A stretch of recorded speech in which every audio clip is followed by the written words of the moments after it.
Hey everybody, it's Eric from epautos.com, your libertarian car guy. This is the second part of my first test drive to establish what the real world versus the actual driving range of this 25 Hyundai Ioniq 5 is, and got some interesting good news for you here.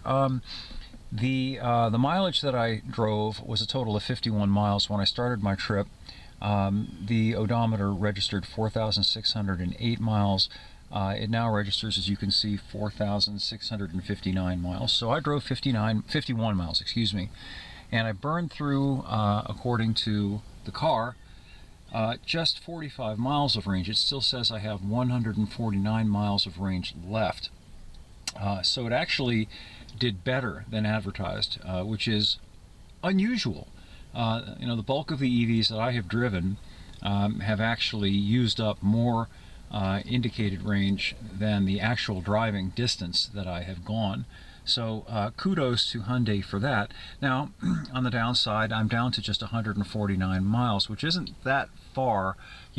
Granted, I live in the country, and so driving distances here are considerably farther than they were back when I lived up in DC. I lived 15 miles out of DC, so there and back 30 miles total driving distance. I just drove 51 miles to run down into Roanoke, and so you do burn through miles more quickly when you don't live in an urban area. But that being said, with 149 miles left, let's say I drove another 50-something miles. Now I'm well under 100, and now you're starting to get close to where the reserve is. I use that term often. It's not an official term, but given the issues with charging up an EV, it's not like a gas engine car where you run it down to where that little light comes on in the dashboard that tells you that you're on fumes, and we do that all the time, at least most people do, because it's not a big deal. Unless you live out in Timbuktu, there's going to be a gas station right around the corner, and you can roll in there and you can be back on the road with a full tank of gas in just a couple of minutes. Obviously,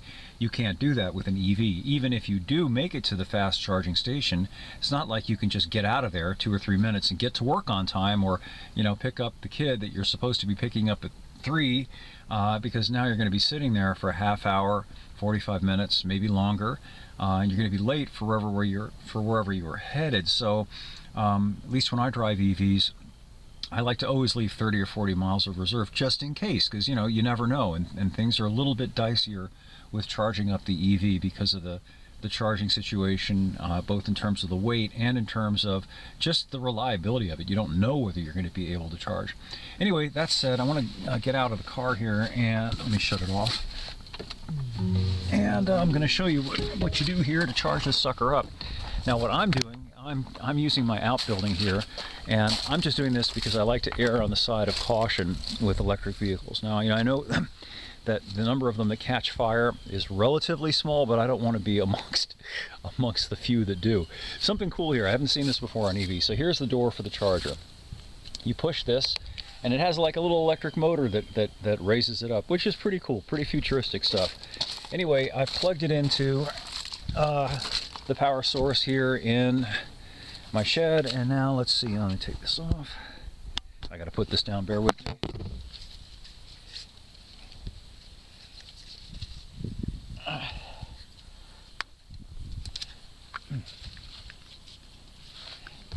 Sorry about that, it took me a moment to get that done.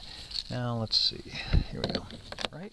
Let's see if we go, and it clicks, and I think we're charging.